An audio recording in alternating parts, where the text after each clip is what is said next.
ويأمرون بالمعروف وينهون عن المنكر.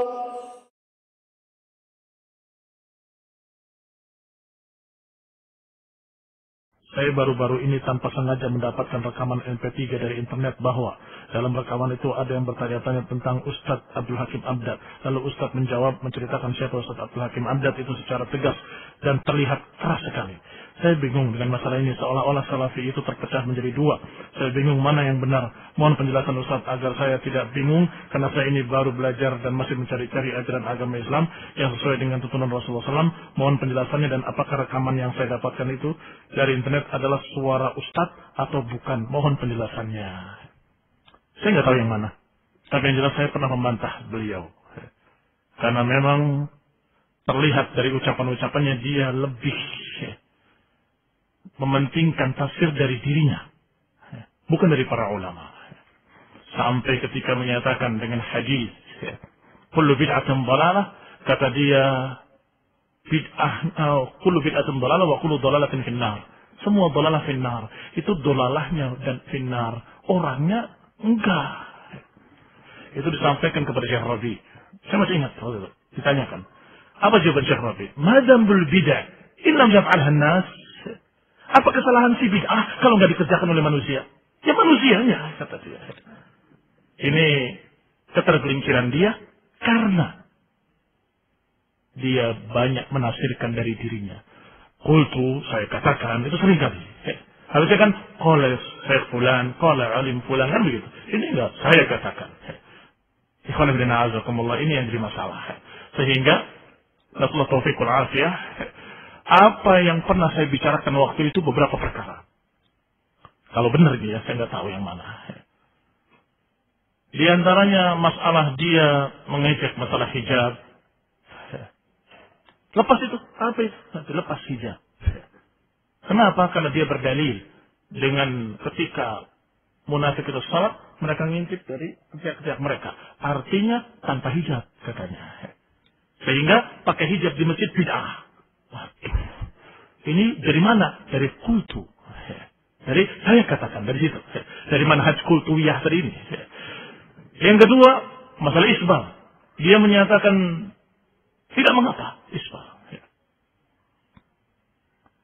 Bahwasanya yang dosa kalau sombong. Kalau nggak sombong nggak apa-apa. Dia memakai alasan ucapan An-Nawawi rahimahullah. Bukan dia pakai alasan, pakai alasan.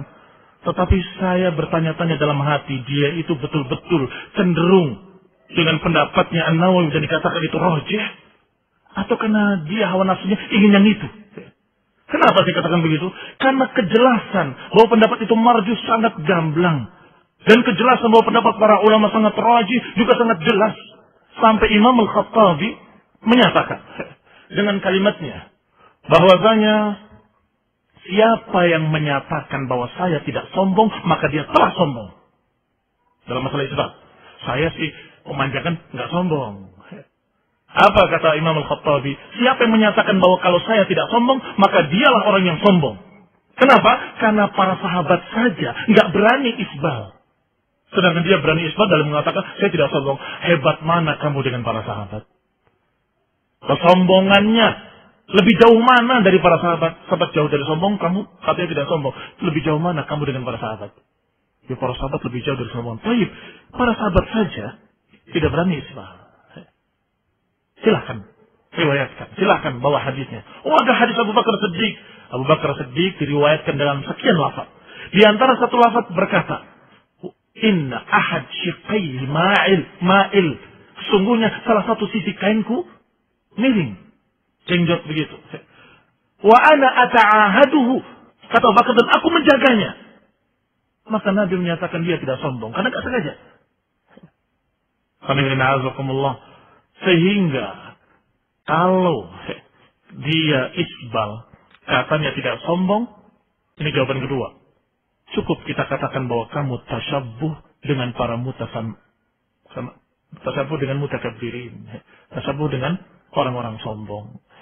Ya kan terlupa. Waman tasyabaha biqaumin fahuwa minhum, itu alasan berikutnya. Alasan ketiga, bagaimana para sahabat ketika disuruh oleh Nabi Sallallahu Alaihi Wasallam untuk mengangkat pakaiannya. Apakah ada yang menentang? Menyatakan kalau saya nggak sombong ya Nabi ada? Nggak ada yang kayak laki maksiat. Yang keempat, dia masih merokok. Dan kalau seorang tidak bisa menyelamatkan dirinya dari rokoknya, apalagi mau menyelamatkan orang lain. Yang kelima, ini saya katakan dulu. Sekarang banyak perubahan-perubahan pada dia. Apakah pendapatnya berubah atau hanya zahirnya saja berubah? Pernah ketika dilihat dia tidak isbal ditanya, wah, udah rujuk, Ustaz. Siapa bilang? Bukan siapa bilang? Nggak rujuk. Saya nggak rujuk. Saya tetap berpendapat bahwasanya isbal kalau nggak sembuh nggak apa-apa. Tapi saya lebih merasa lebih baik kalau tidak isbal. Berarti belum rujuk masih.